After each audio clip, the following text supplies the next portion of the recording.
Venerable Children has said numerous times that working to decrease the afflictions is Dharma practice. The afflictions are the source of our suffering and misery and lead to a lot of confusion in the mind. And for me, a major obstacle in working with my anger, craving, arrogance, and other afflicted states is that they're so habitual that I don't even notice that they're happening. And they seem really comfortable, and I'm actually pretty fooled into thinking that they're going to bring me happiness.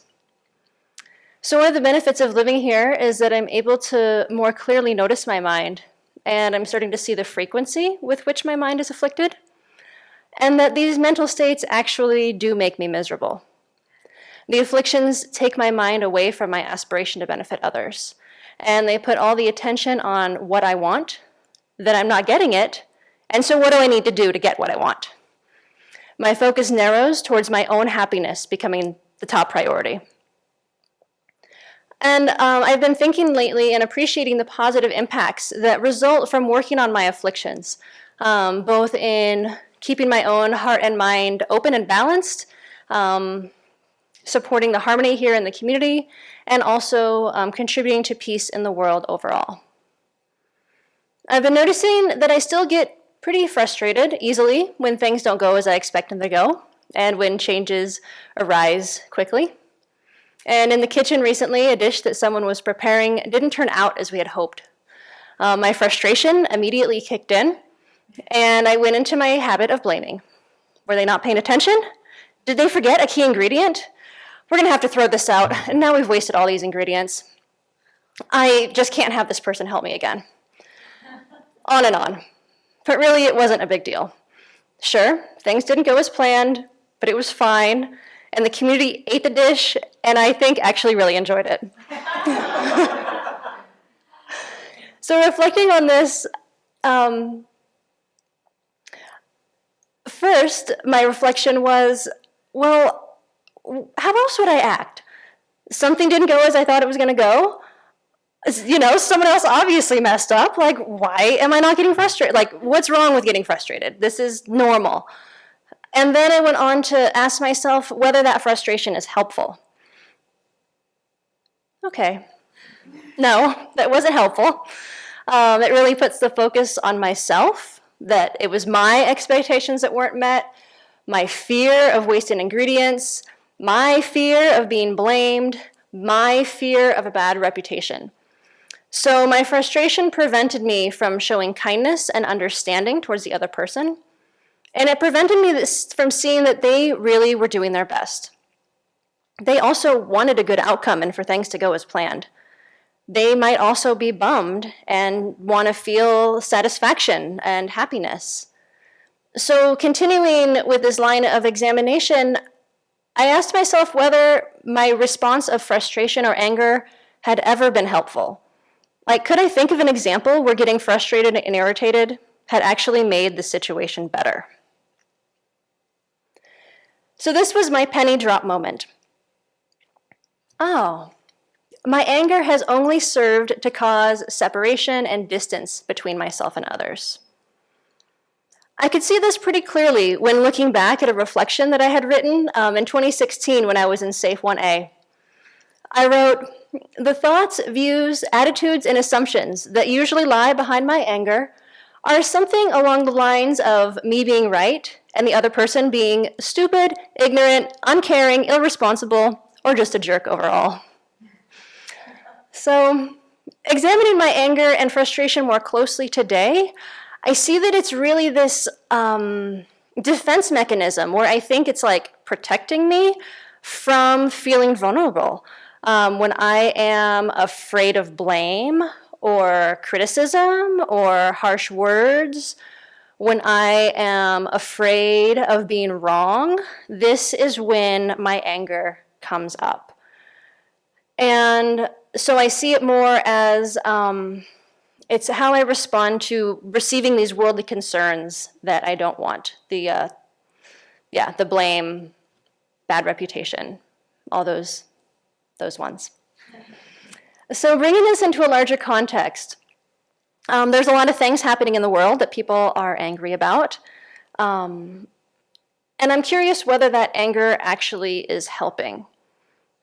Is it leading to solutions, or is it leading to further divisions? Roe was just overturned. The war in Ukraine is continuing. There's climate change, COVID, mass shootings are very normal. And so, what's the cause of all these things? It's anger, attachment, self-centeredness, confusion, greed, hatred, arrogance, and ignorance. The afflictions. If I want to live in a peaceful world, I need to cultivate a peaceful heart first.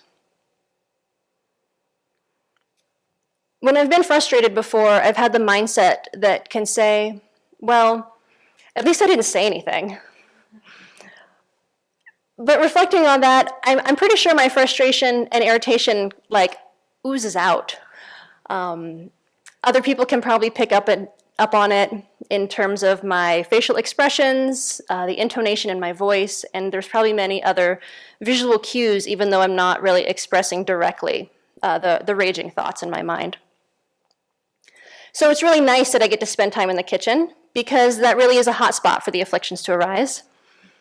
And when I recognize and reflect on how my anger arises in these relatively small ways, I'm encouraged to also notice it and work with it in relation to these bigger events and situations happening in the world. So when I cultivate a heart that sees the Buddha nature in those that I live with every day, I am more likely to try and cultivate a heart that sees the Buddha nature in world leaders. And seeing that I'm miserable when my mind is overwhelmed by afflictions, I can also generate some compassion for them because I see that they are miserable because of their afflictions as well. And so, if I just want to be happy and avoid suffering, and others are just like me, when people act in ways that are harmful, they are miserable themselves and really creating the cause for more suffering. And so instead of reacting with anger, I can switch that to having more compassion and more softness. And so I'm getting a tangible feeling, or at least more of a tangible feeling, for the disadvantages of anger. And even though this is my habitual reaction to unexpected events, it's becoming more clear that it really does make me miserable. And this clarity helps fuel my determination to change this habit and really see things more clearly. So I've been trying to bring to mind what my role has been in situations. If someone I consider a friend did this same thing, would I be angry with them? I try rejoicing when my negative karma ripens and see that as this karma ripening, so how wonderful. And looking at others and just wanting happiness and not suffering. I've also been playing around with working to see others through the eyes of how would their mom see them? Thinking, how would my mom see me? Probably knowing that I'm imperfect and they're imperfect, but that we do have multiple good qualities. And also to try and see them as if they were my mother. Could I forgive and have more compassion and understanding if my mom makes a mistake?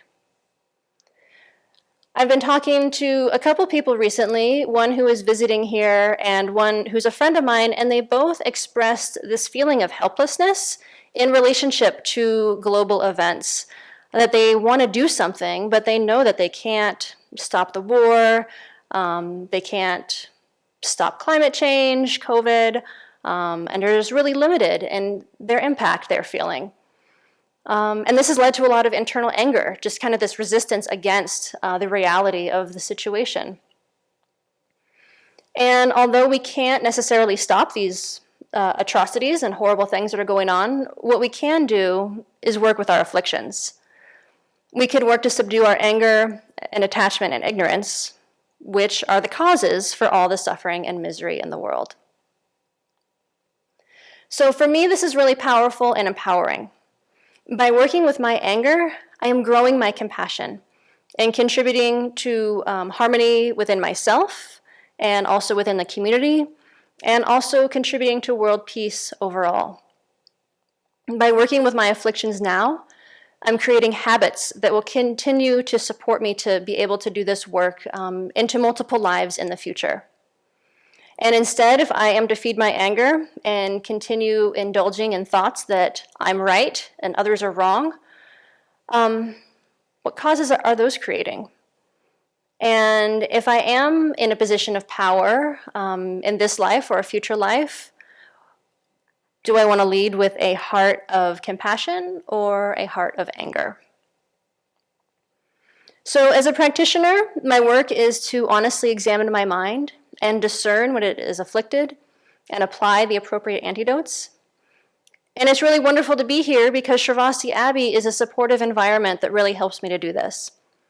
I don't have so many distractions around me, and others are also doing this same work, so we can remind each other and support each other of its importance. Learning to respond to change and unpredictability in a kind and compassionate way can help situations resolve peacefully and perhaps inspire others to also develop their good qualities so they can resolve conflicts and challenges in a compassionate way. So this is how to really help others and create peace in the world.